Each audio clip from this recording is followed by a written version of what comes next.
Hi, my name is Paige Turton and I'm an intern at the Perth District Health Unit preparing to become a registered dietitian.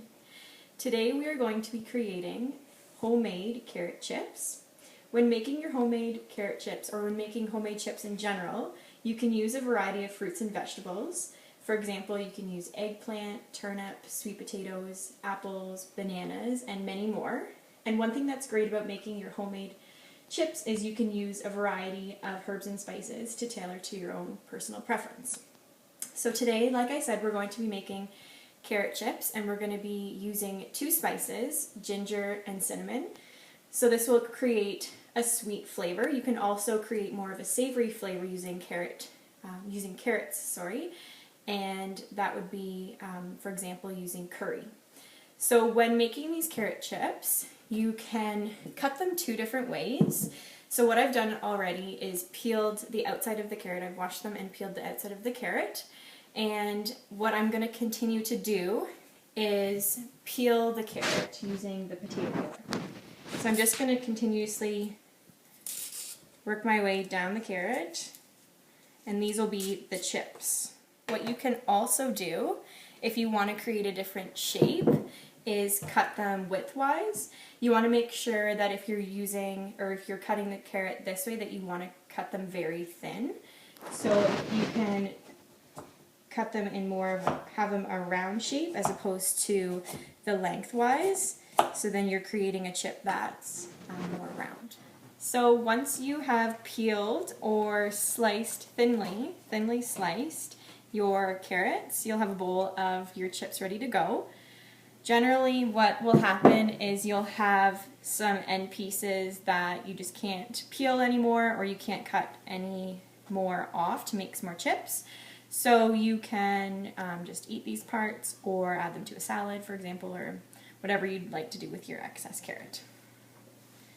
So once we have our bowl good to go, we're going to add in a half a teaspoon of olive oil. You want to make sure that you're not adding too much olive oil because you don't want the chips to be soggy. So next I'm going to add a half a teaspoon of ginger and a half a teaspoon of cinnamon.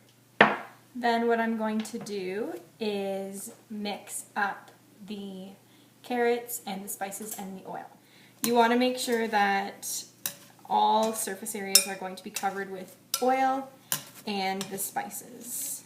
So for this particular recipe, I use 2 carrots.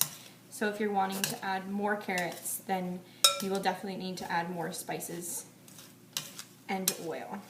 So once you have mixed up your oil and spices, what we're going to do now is add them to our baking sheet that has been covered with parchment paper. So when you are spreading out your carrots, you want to make sure that you are putting them in a single layer and that they are not overlapping so that they bake evenly. When you are peeling and cutting your carrots, try your best to make them the same thickness so that when they're cooking, they cook similar.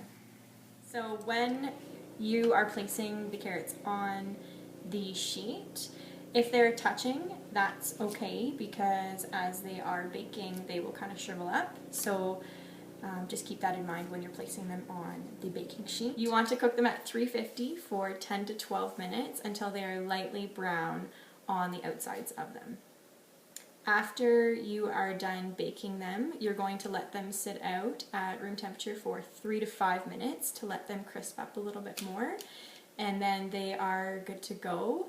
You can eat them immediately or store them in an airtight container for 5 to 6 days. So the carrot chips are now done, and as you can see on the outsides, generally they're browned. Some of them, for example, like these in the middle, are a little bit thicker when I cut them, so they won't be cooked all the way through. So that's why it's really important to get the carrots at a same thickness when you're cutting them up.